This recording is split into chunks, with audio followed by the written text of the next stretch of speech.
Good day everyone! In this video, we'll be talking about Constructivism learning theory. But before we go into deeper with that discussion, let's talk about what is Constructivism theory. So Constructivism theory is a theory in education that recognizes the learners construct new knowledge and understanding, integrating with what they already know, and that this includes knowledge prior to entering school. So now that we are done talking about what is Constructivism learning theory, let's move to those persons who shared their point of view about this theory. And the first person is no other than John Dewey. The Dewey's theory states that Constructivism can build an individual and social knowledge, and it is then the result of this study. Dewey in G 2010 claims that knowledge is uncertain. In Dewey's theory, he points out that the learners are the ones who were responsible or to be in control of their own acquisition of knowledge, and that the instructors only serves as the facilitator. Learners were given the chance to share their side or opinion about a specific topic, and then the instructor will be the one who will make a way in order to make their discussion smooth and easier to understand. As they go along with their discussion, everyone will be given the chance to speak up. That is why their social knowledge or interaction with other people will be enhanced, and by sharing their different ideas, new knowledge will be gathered, and that it will be compiled that will serve as their new background of that specific topic or area. John Dewey also claimed that knowledge is uncertain. Why? Our knowledge is uncertain because as we interact with different people in our lives, the knowledge that we know can be changed depending on the people that surrounds us or the people whom we interact with. Dewey's theory is all about getting or gaining new knowledge by interacting with different people, and that the knowledge that we know may change depending on whom we are with or whom we interact with. Next to John Dewey is Piaget. Piaget theory states that through process of accommodation and assimilation, individuals construct new knowledge from their experiences. Example: teachers must act as a facilitator, and instead of starting the lesson with a discussion, teachers should start by asking the learners about the things that they know in that specific area. Learners were tasked to come up with an answer or conclusion with their own, instead of telling them directly the things that they should learn or know. Asking them questions about the discussion is one way to make them reflect in order for them to create their own conclusion based on their experiences. The last person is Montessori. Montessori approach is based on the belief that children simply absorb knowledge if provided a kind of environment and material to do so. However, the constructivist approach views learning as the process each child building personal knowledge based through interaction with the environment. Montessori claims that learners learn by simply absorbing the knowledge that was provided for them. Like for example in a discussion, learners will learn through listening or by the things that the instructor is saying, and after that, he'll no longer look for other materials to use to add in his knowledge. They would just simply rely on the things that were given to them. On the other hand, constructivist approach views learning as one of the processes that a child takes to gain or create knowledge depending on their environment. So those were the persons who shared their point of view about Constructivism learning theory. And now, let's move on to explaining the nature of the learner in social constructivism or social constructivist perspective. Social constructivist perspective points out that each learner is different and unique in their own way. They have their own method of learning and their way of understanding that makes them different with each other. Learners are complex and that they have their own different ways and how to learn. In social constructivism, Harkness' discussion method the teacher's responsibility is limited to observing the students' interaction with one another. Students will be the one who keep the discussion moving forward, even though the teachers are the one who provides the main topic. The students' duty is to be placed in one group to discuss one topic, and they must communicate and converse with one another in order to comprehend the matter. According to the social constructivist approach, instructors have to adapt to the role of facilitators and not teachers. This is according to Bowersfield 1995. Whereas a teacher gives a didactic lecture that covers the subject matter, a facilitator helps the learner to get to his or her own understanding of the content. In the former scenario, the learner plays a passive role, and in the latter scenario, the learner plays an active role in the learning process. The emphasis thus turns away from the instructor and the content, towards the learner. Gomaron, Secada, and Marit 1998.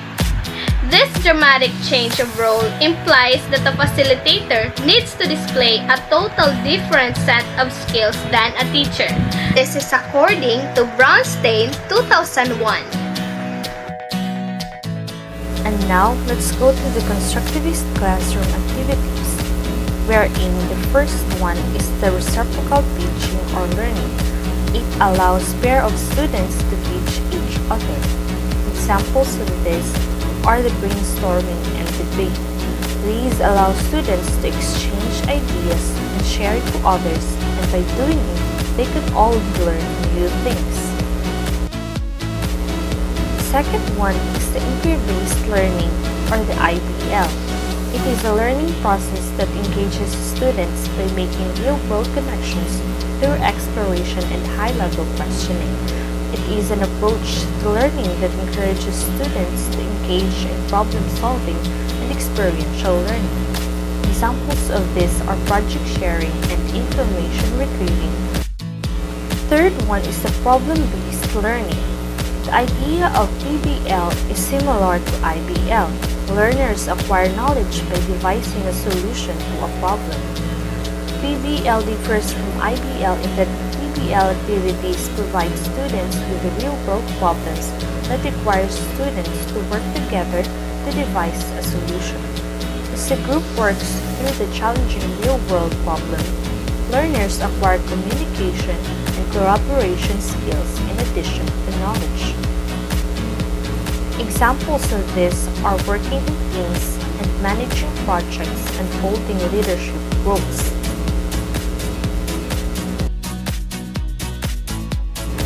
The last one is the cooperative learning, wherein students work together in small groups to maximize their own and each other's learning.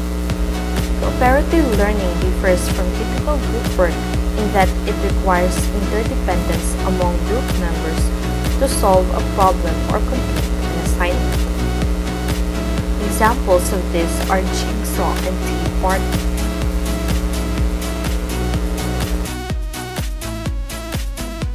First on the list in the social constructivist learning approaches is the reciprocal teaching.